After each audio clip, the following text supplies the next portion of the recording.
Anin badhaadhe yalla eegisi argad anin jiraadhe dansa eegisi galad anin badhaadhe yalla eegisi argad anin jiraadhe dansa eegisi galad anin badhaadhe yosi argad anin jiraadhe yotayisi godadhe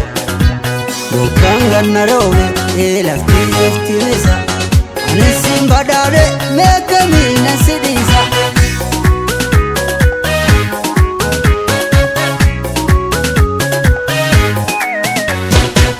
Si argachuu fedh si godhachuu fedh si milachuu fedh ilkeessi daawwachuu fedh si dubbachuu fedh qoonqote dhagahuu fedh namtuuf si dhoffachuu fedh bukkeessi keewwachuu fedh si dhoffachuu fedh bukkeessi keewwachuu fedh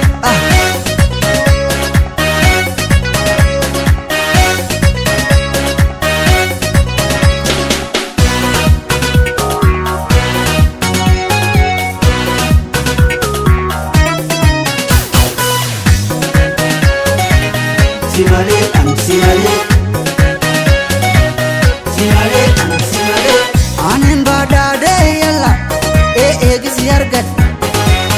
anin jiraadhe dansa eegisi galad anin badhaadhe yalla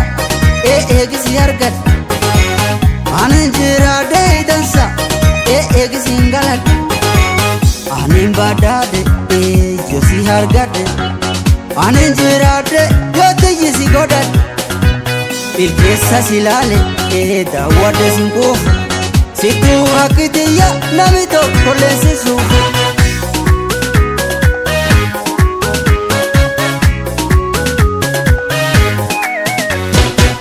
siya yaamuu fedh maqaasi moggaasuu fedh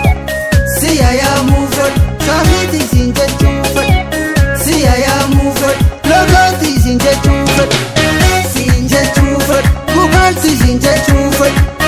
siin jechuu fedh jilaati siin jechuu fedh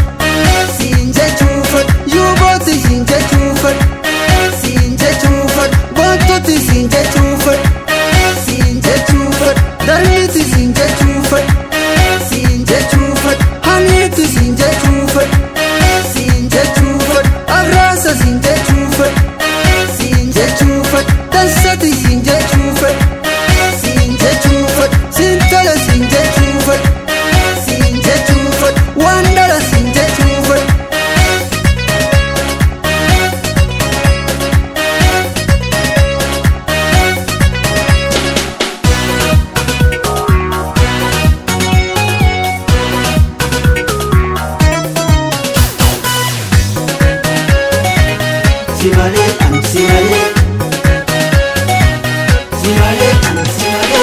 Anin badhaadhe yalla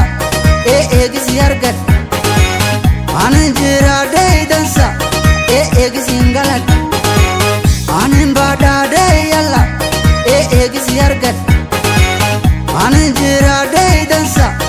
eegisi galad anin badhaadhe yosi argadhe anin jiraadhe yotayisi godhadhe Gannarowe lafti leftirisa Anisim badhaadhe meekamina sidisa